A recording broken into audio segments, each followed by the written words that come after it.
July 1968, Vietnam. The morgues were full, and Nurse Catherine promised a dying soldier he would return home. My name is James Whitman.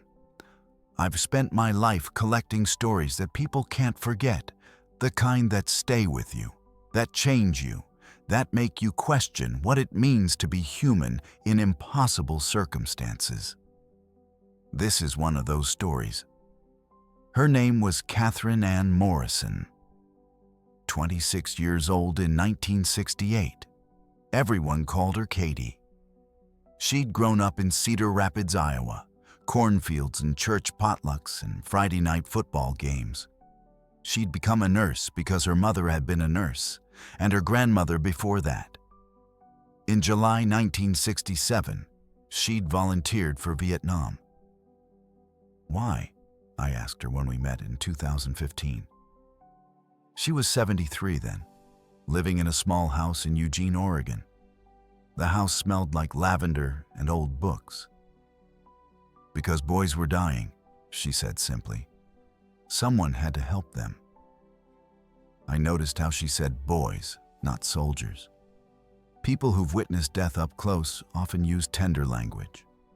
It's a way of holding on to humanity when humanity seems to be draining away. Katie arrived in Vietnam in August 1967. She was assigned to the 12th Evacuation Hospital in Cu Chi, a medical facility that handled casualties from some of the war's heaviest fighting. The hospital was part tent, part Quonset hut. In the rainy season, mud seeped through everything. In the dry season, dust covered everything. The smell never left. Blood and antiseptic and something else. Something Katie could never quite name. Death, maybe, or fear, or both. She worked 12-hour shifts, sometimes longer. Sometimes days blurred into each other until she couldn't remember if it was Tuesday or Friday, or if time even existed anymore. The casualties came in waves. Helicopters, Hueys, the soldiers called them, would land on the pad outside, rotors still spinning, doors sliding open to reveal stretchers stacked with bleeding, screaming, dying young men. 19 years old, 20, 22. Boys who should have been in college, on dates, playing baseball. Instead, they were here. Missing limbs, chest wounds, head trauma, burns that made Katie's eyes water and her throat close. You learned not to look at their faces, Katie told me. If you looked at their faces, you'd see someone's son, someone's brother, someone's boyfriend, and you couldn't do your job if you were thinking about that. So she focused on the injuries. Bandage this, suture that, start an IV, check vital signs, move to the next patient. Efficient, professional, detached, except she wasn't really detached. No one could be. Not there. Not with all that suffering concentrated in one place. At night, in the nurses' quarters, a small barracks with mosquito netting and metal bunks, Katie would lie awake listening to distant artillery fire, the concussive thump that made the whole building shudder. She'd write letters home, to her mother, to her younger sister Sarah. She'd tell them about the heat, about the food, sea rations that cost the Army 39 cents per meal and tasted like cardboard, about the other nurses, the doctors, the medics. She didn't tell them about the boys who died, about the ones she couldn't save, about the way some of them would call for their mothers at the end. She didn't tell them because she couldn't find the words. Katie smoked Marlboros, 35 cents a pack at the PX. She'd started smoking in Vietnam. Everyone smoked. It was something to do with your hands when you had 5 minutes between emergencies. She listened to Armed Forces radio, The Doors, The Beatles.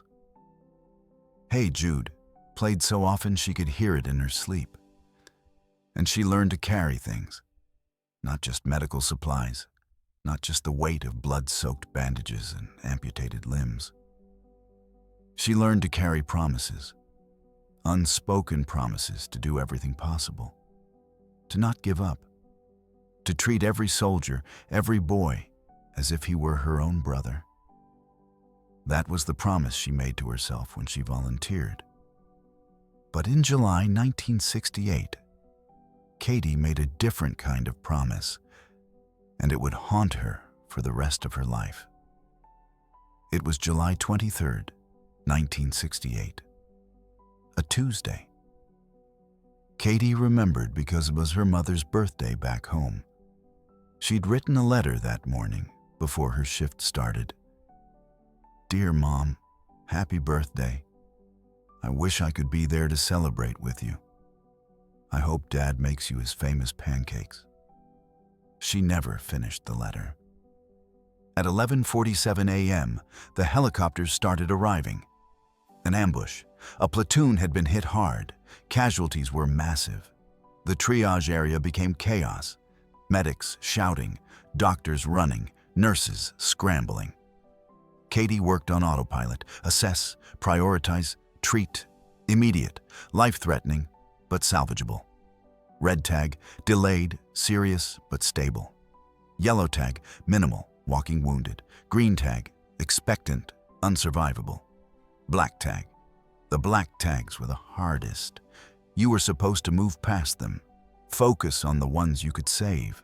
But how do you walk past a 19-year-old boy who's still conscious, still aware, still hoping?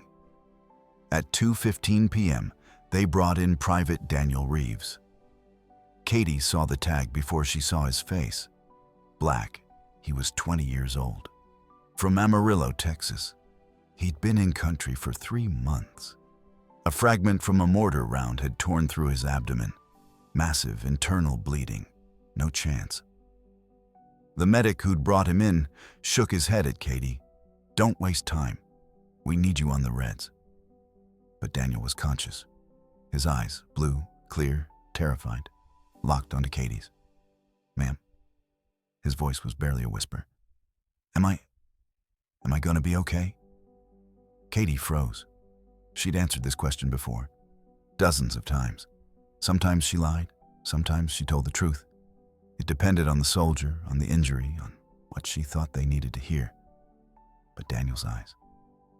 God, those eyes. "Ma'am, please, I need to know." Katie knelt beside his stretcher. She took his hand, sticky with blood, cold already despite the Vietnamese heat. "What's your name, soldier?" "Private Daniel Reeves, ma'am, from Amarillo." "You got family back home, Daniel?" "Yes, ma'am. My mom. My little brother, Tommy. He's only 12. He thinks I'm a hero." Daniel's breath hitched. Am I gonna see them again? And this is where Katie Morrison, 26-year-old nurse from Cedar Rapids, Iowa, made a choice that would define the rest of her life. "Yes," she said, "you're going to see them again." Daniel's face, pale, pain-etched, softened with relief. "Really? You promise?" "I promise," Katie said. "You're going to be fine. You're going home." Daniel smiled. Actually smiled. "Thank God. Thank God. I was so scared, ma'am. But if you say I'm okay..." "You're okay," Katie lied. "Just rest now. Save your strength. Will you stay with me? Just for a minute?" Katie looked around. The triage area was still chaos. They needed her on the salvageable cases. But Daniel's hand was gripping hers with fading strength. "I'll stay," she said. Daniel closed his eyes. His breathing was shallow, labored. But the terror was gone from his face, replaced by something that looked almost like peace. "My mom," he whispered. Tell her I'll be home for Christmas. She makes this pie, pecan, best in Texas." "I'll tell her," Katie said. "And Tommy, tell him his big brother loves him. Tell him to be good, stay in school." "I will." Daniel squeezed her hand. Weak, barely perceptible. Thank you, ma'am, for saving me. Katie's throat closed. She couldn't speak. She just squeezed back. 2 minutes later, Daniel Reeves died. His last expression was peaceful, hopeful. He died believing he was going home. And Katie Morrison, who had promised him he would, stood up, washed the blood from her hands, and went back to work. Because that's what you did. You kept working. You saved the ones you could save. You let go of the ones you couldn't. But Katie never let go of Daniel Reeves, because she'd lied to him, given him false hope, stolen his last moments of truth. And she would spend the next 47 years wondering if that was mercy or cruelty. That night, Katie sat in the nurse's quarters and stared at the unfinished letter to her mother.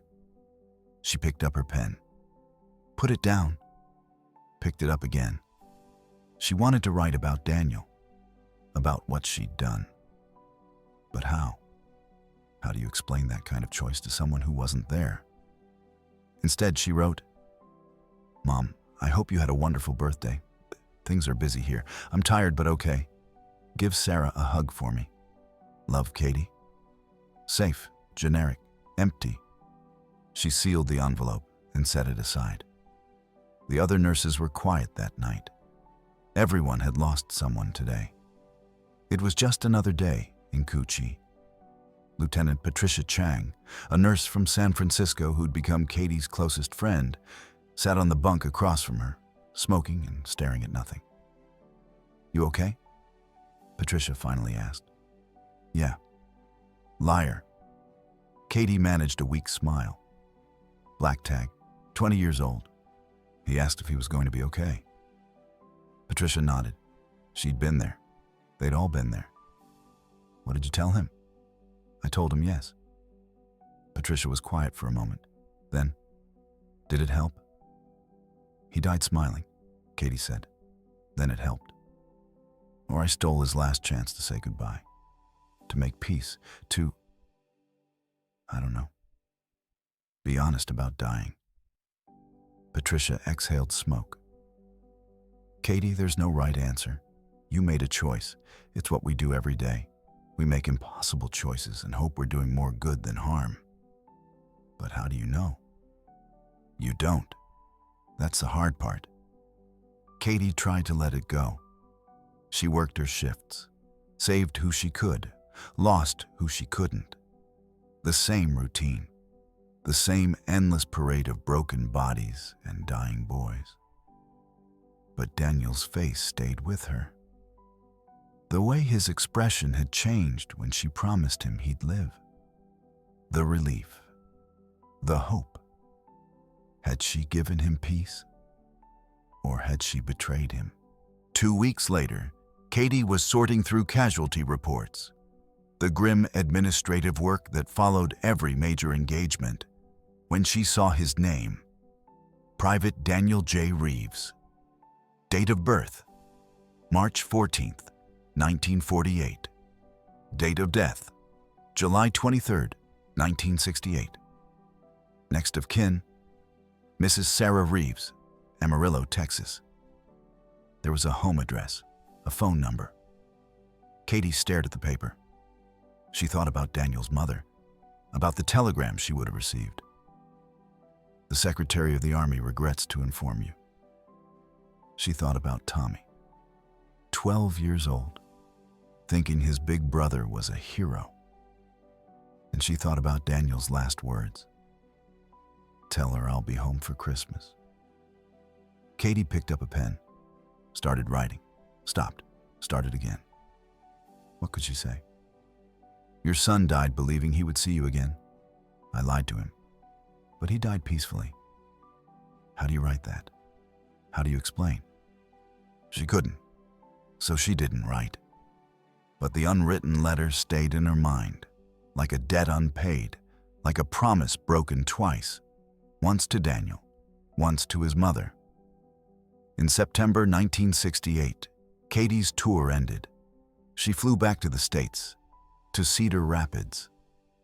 to her mother's house with its white picket fence and flowered wallpaper and the smell of pot roast on Sundays.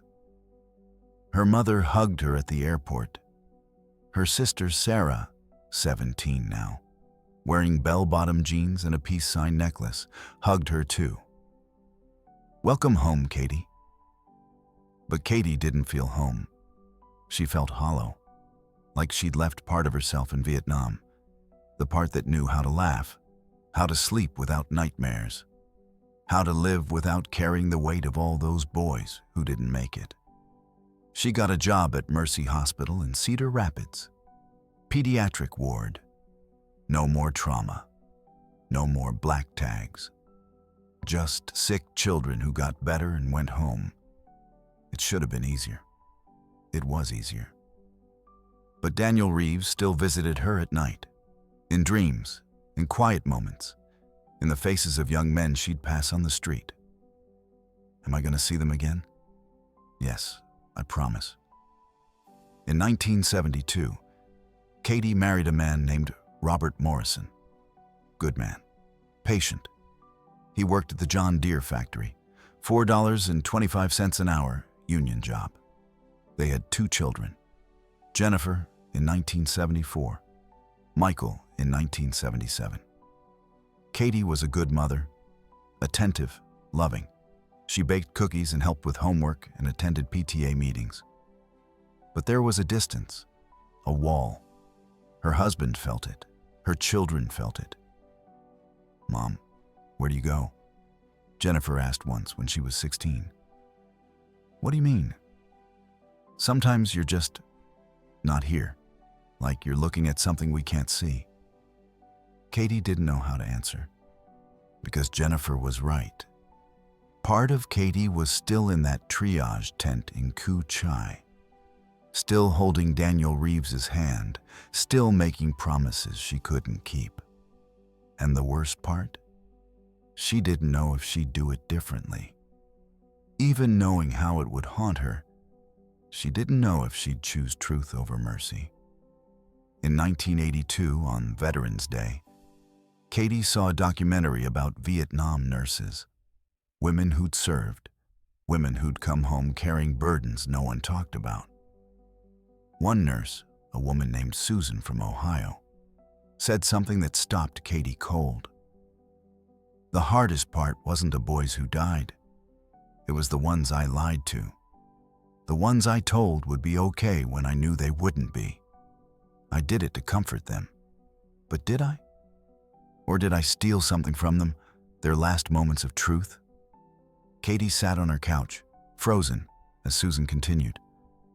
"I tracked down one family, the mother of a boy I'd lied to.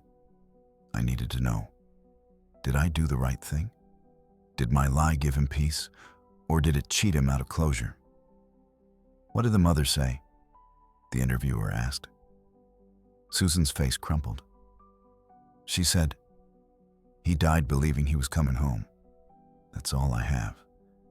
The thought that he wasn't scared at the end. Don't take that from me." Katie turned off the TV. Her hands were shaking. She knew what she had to do, what she'd known for 14 years, but had been too afraid to face. She had to find Mrs. Sarah Reeves. It took 3 months, phone books, directory assistance, letters to the Amarillo City Hall. Finally, in February 1983, Katie found her, Mrs. Sarah Reeves, still living in Amarillo, still at the same address from Daniel's casualty report. Katie wrote a letter. "Dear Mrs. Reeves, my name is Katie Morrison, formerly Fulton. I was a nurse at the 12th Evacuation Hospital in Vietnam in 1968. I was with your son, Daniel, when he passed away on July 23rd. I'm writing because I wanted you to know that Daniel was not alone. He did not suffer at the end, and his last thoughts were of you and his brother Tommy. He asked me to tell you he loved you. He said you made the best pecan pie in Texas. He wanted you to know he'd be home for Christmas. I am so sorry for your loss. Daniel was a brave young man. Sincerely, Katie Morrison. Katie didn't mention the promise, didn't mention the lie, just told Mrs. Reeves what she thought a mother needed to hear. 2 weeks later, she received a reply. The envelope was worn at the edges, the handwriting shaky. Dear Catherine, thank you for your letter. You'll never know how much it means to me. For 15 years, I've wondered about Daniel's last moments. Whether he was scared, whether he was in pain, whether he knew how much I loved him. Your letter gave me peace, to know he was thinking of home, of me, of his brother, to know he wasn't alone. There's something I want you to know. The week before Daniel deployed, he gave me a letter. He said, "Don't open this unless I don't come home." I've carried that letter with me for 15 years. I finally opened it last year. In it, he wrote, "Mom, if you're reading this, I'm not coming home. I'm scared. Scared of dying alone. Scared that my last moments will be terror and pain. Please tell Tommy I loved him. Please know I loved you. Please don't remember me scared." Your letter told me he wasn't scared, that he thought he was coming home, that his last moments were peaceful. That's what I've prayed for. That's what I needed to hear. Thank you. Thank you for being with my boy. Thank you for giving him comfort. Thank you for giving me peace. With gratitude, Sarah Reeves. Katie read the letter 3 times. Then she went to her bedroom, closed the door, and sobbed. Because Mrs. Reeves was thanking her. For the lie. For stealing Daniel's last chance at truth. But Mrs. Reeves thought it was a gift. And Katie realized maybe it was. Maybe truth isn't always what dying people need. Maybe sometimes mercy looks like a lie. But the doubt didn't end. It grew. Katie started attending Vietnam veteran support groups in Cedar Rapids. Nurses, medics, doctors. People who'd been there. People who understood. In one session, a medic named Frank, mid-50s, gray beard, haunted eyes, shared his story. I lied to a kid once, told him he'd be fine. He was missing both legs and bleeding out. He died 5 minutes later. I thought I was being kind. Do you regret it? The group leader asked. Every day, because maybe he had things he wanted to say. To his parents, to God, to himself. And I stole that from him. I gave him false hope instead of real closure. Katie spoke up. First time she'd shared in the group. But what if the closure would have been terror? What if telling him the truth would have made his last minutes hell? Frank looked at her. Then he would have died honestly, in the real world, not in a fantasy. Is that better?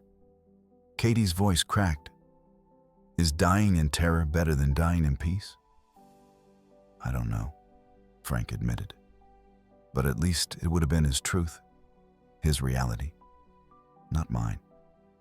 The discussion went on for an hour. Some people sided with Katie, some with Frank.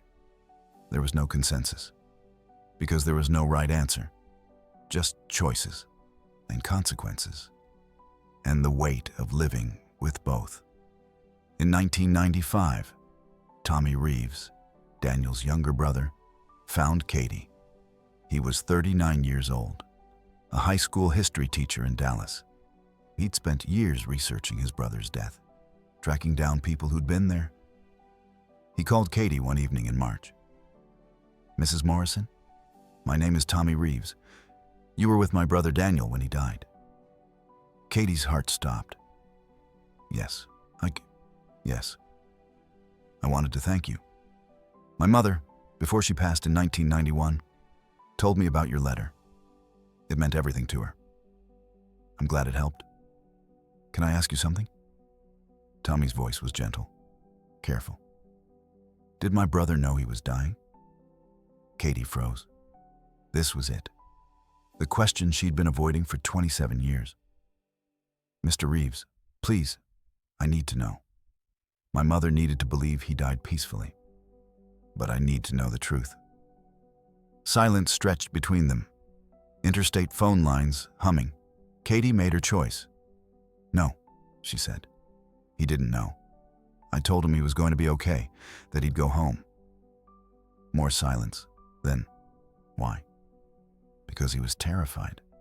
And I thought giving him hope would be kinder than giving him truth." "Was he in pain?" "No. We had him on morphine. He wasn't in pain."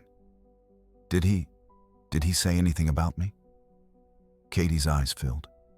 "He said to tell you to be good, to stay in school, that your big brother loved you." Tommy's breath caught. "He did?" "Yes. Thank you." His voice broke. "Thank you for telling me. Thank you for being with him. Thank you for giving him that." After they hung up, Katie sat in her kitchen, staring at the phone.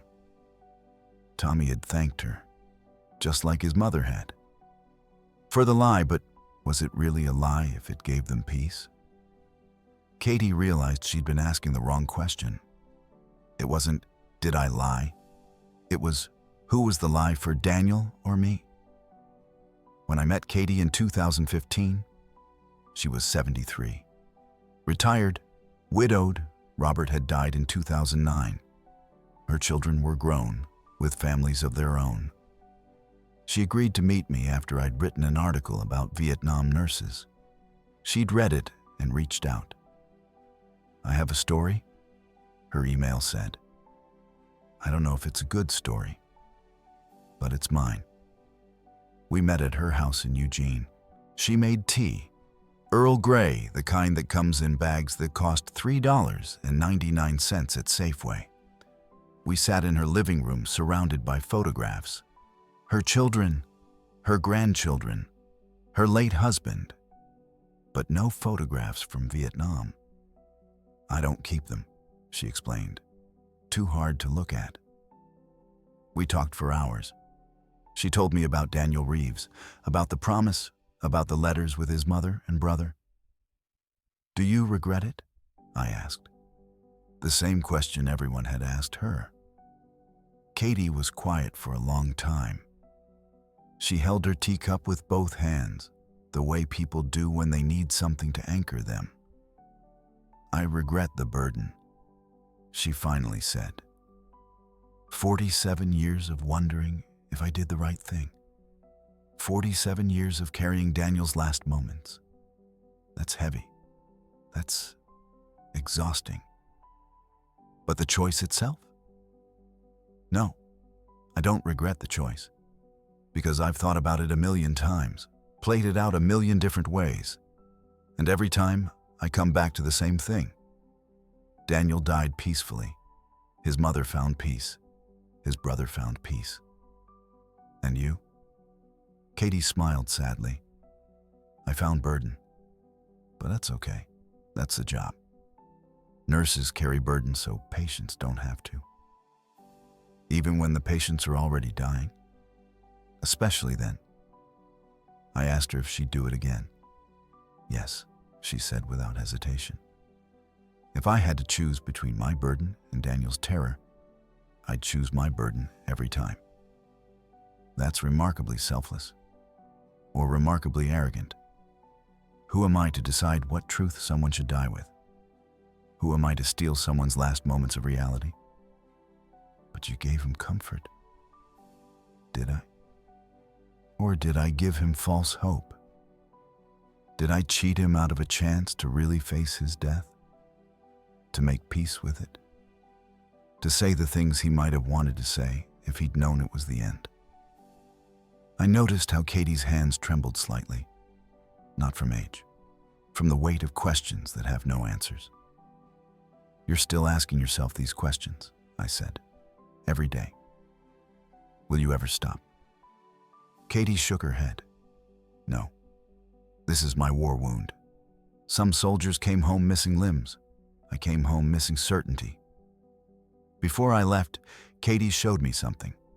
A small box on her bookshelf. Inside was a newspaper clipping, an obituary. Mrs. Sarah Reeves, 72, of Amarillo, Texas, preceded in death by her son Daniel, survived by her son Thomas. "Why do you keep this?" I asked. "Because it reminds me that my choice mattered, not just to Daniel, to the people who loved him. And maybe that's enough." Katie Morrison died in 2019. Heart failure, quiet, peaceful. Her daughter Jennifer told me that in her last days, Katie talked about Vietnam, about the boys she'd cared for, about the ones she'd saved and the ones she'd lost, and about Private Daniel Reeves. She said she'd see him again, Jennifer told me. She said she'd finally get to ask him if she'd done the right thing. I don't know if Katie ever got that answer. But I know this. Mercy isn't always truth. Sometimes mercy is a lie told kindly, a promise made knowing it can't be kept, a moment of peace given at the cost of honesty. Katie Morrison understood that. She lived with that understanding for 47 years, and she never stopped questioning it. Because that's what good people do. They don't just make hard choices, they carry them. They examine them. They wonder if there was a better way. The Vietnam War ended in 1975. Thousands of American soldiers came home. Thousands didn't. And thousands of nurses like Katie came home carrying different kinds of wounds. Not visible, not physical, but just as real. The weight of promises made in desperate moments. The burden of lies told in kindness. The impossible question, is false hope better than true despair? I think about Katie every Veterans Day, every Memorial Day, every time I hear about nurses, military or civilian, who hold the hands of dying people and make impossible choices about what to say. What kept her going when no one was watching? Not certainty that she'd done right. Not absolution. Not peace. Just the stubborn belief that compassion, even flawed compassion, even compassion that looks like lying, matters. That being with someone in their last moments, giving them whatever comfort you can, even if it's false comfort, is better than leaving them alone in truth. Where do you still bleed, even quietly? For Katie Morrison, it was every July 23rd, the anniversary of Daniel's death. She'd spend the day quietly, light a candle, say a prayer, not for forgiveness, but for understanding, for the wisdom to know whether mercy and truth can coexist, or whether sometimes we have to choose, and the courage to live with that choice. If you knew someone who served in Vietnam, as a soldier, as a nurse, as anyone who witnessed that war, you know they carry stories they can't quite tell. Stories about choices made in impossible moments, about promises that couldn't be kept, about burdens carried in silence. This was Katie's story. But it's also the story of thousands of men and women who served. What's your story? What did your parents, your siblings, your friends carry home from that war?